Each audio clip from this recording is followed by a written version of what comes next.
Olá, tudo bem? Eu me chamo João, eu sou de Feira de Santana e quero dizer para você que é um prazer imenso estar aqui gravando esse vídeo para poder compartilhar a palavra de Deus. Tenho certeza que você que está desse lado aí irá ouvir através da palavra de Deus a voz do próprio Deus falando ao teu coração. Para isso, eu quero te convidar a abrir sua Bíblia ou acessar a sua Bíblia no smartphone, o texto que está escrito na carta enviada aos Efésios por Paulo, no capítulo 2, tá bom? Efésios, capítulo 2. Nós iremos fazer a leitura a partir do versículo 1 até o versículo 3, tá bom? A mensagem dessa manhã, essa breve reflexão, ela vai estar referenciada com base nas fases da graça.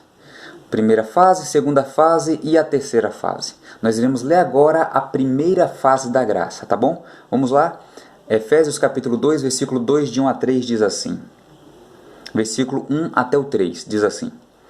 Ele vos deu vida, estando vós mortos nos vossos delitos e pecados, nos quais andastes outrora segundo o curso deste mundo, segundo o príncipe da potestade do ar, do Espírito que agora atua nos filhos da desobediência, entre os quais também todos nós andamos outrora, segundo as inclinações da nossa carne, fazendo a vontade da carne e dos pensamentos, e éramos por natureza filhos da ira, como também os demais.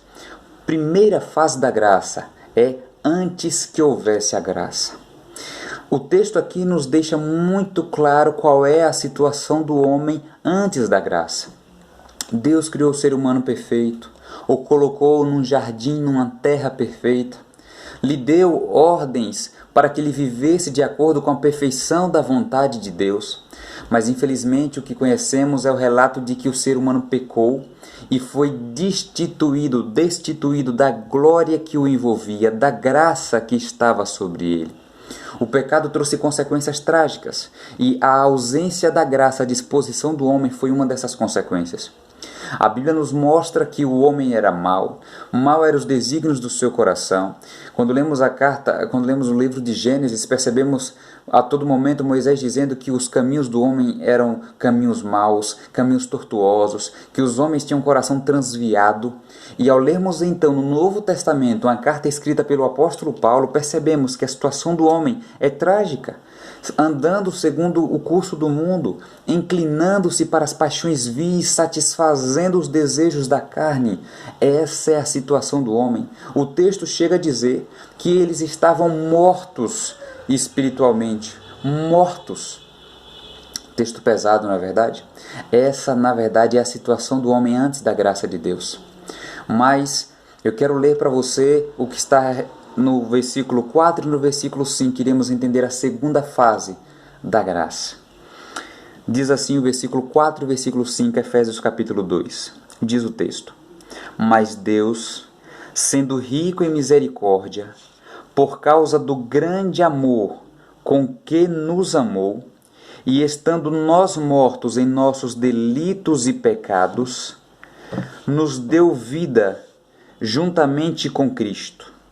Pela graça sois salvos. Que texto maravilhoso.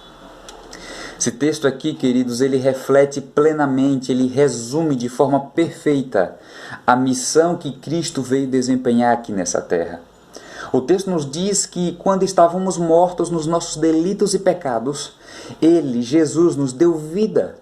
Ao lermos o livro de João, Evangelho segundo João, capítulo 10, versículo 10, diz assim, eu vim para que tenham vida e vida em abundância. Estávamos mortos, o pecado nos deixou mortos, ausente da glória de Deus, distante da graça divina. Mas a vinda de Cristo à terra nos deu vida e vida em abundância. E essa graça, ela revela de forma perfeita a situação que estávamos e a situação que agora podemos nos encontrar. Através da graça, nós recebemos vida. Através dessa graça, nós recebemos salvação. Primeira fase da graça é antes que ela houvesse. Segunda fase é depois da graça. O homem antes da graça, totalmente perdido. O homem depois da graça, por ela, totalmente salvo. E qual é a terceira fase?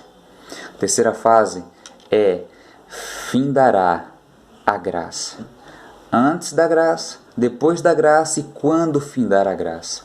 Queridos, Cristo ele foi realizar um serviço sacerdotal e sumo sacerdotal no santuário celestial. Quando a intercessão de Cristo acabar no santuário celestial, fechará também para nós, para toda a humanidade, a porta da graça. Fechará para nós a oportunidade de salvação. Quero te fazer uma pergunta. Se a porta da graça se fechasse agora, você estaria salvo? Se a porta da graça se fechasse agora, você estaria salvo? Se pergunte. É uma pergunta a ser analisada. Ainda, queridos, existe oportunidade de salvação para minha e para a sua vida, porque embora haja abundância de pecado na nossa vida, a Bíblia nos diz que onde abundou um pecado, superabundou a graça de Deus. Nós temos um Deus maravilhoso que concede a sua graça para que nós haja a sua salvação. Quero concluir dizendo para você que, não sei quem é que está ouvindo essa mensagem, mas que Deus mexe comigo, Deus fala comigo através da mensagem da cruz, através da mensagem da sua graça. Talvez quem esteja ouvindo essa mensagem seja um pecador assim como eu, que por muitas vezes já desejou a morte, por não conseguir continuar obedecendo a Deus. Talvez eu fale para alguém aqui que esteja insatisfeito consigo mesmo, cansado de lutar e só perder. Cansado de dizer assim: Deus, a partir de hoje eu não vou mais pecar, a partir de hoje eu não vou mais fazer isso, a partir de hoje eu vou tentar serei fiel ao Senhor. Talvez eu fale para alguém que já prometeu tantas vezes isso, mas hoje se encontra como uma pessoa fracassada. Querido, se você é uma dessas pessoas, eu quero te dizer que a graça de Cristo ainda está disponível para a minha e para a sua vida. Nossa situação distante de Deus, distante de Jesus, distante da sua graça é de eterna perdição. Muitas vezes anulamos essa graça de Deus na nossa vida. Muitas vezes abusamos da graça que Cristo tem para nos conceder. Muitas vezes rejeitamos a graça. Consequência? Pecado, tragédia, morte. Mas Deus, Ele nos concede a sua graça e por essa graça nós temos vida. Ainda, queridos, existe graça. Ainda há chances de viver uma vida de obediência, uma vida plena ao lado de Cristo. Esse é o desejo dele para mim e para a sua vida.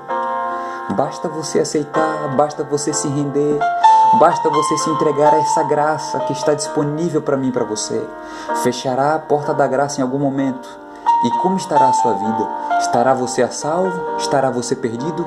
Não importa quantas lutas você esteja travando contra o pecado, contra o mundo, contra você mesmo. Travamos lutas contra nós. Não importa quantas lutas você tem travado, o importante é, ainda existe graça, ainda existe chance de salvação. Ore comigo. Nosso Deus, não entendemos porque muitas vezes distanciamos tanto do Senhor, mas queremos dizer que pela Tua graça queremos estar a salvo no dia da Tua vinda. Nos perdoa os nossos pecados, nos dá a Tua vida e nos salva pela Tua graça, em nome de Jesus. Amém. Amém, queridos. Fiquem com Deus.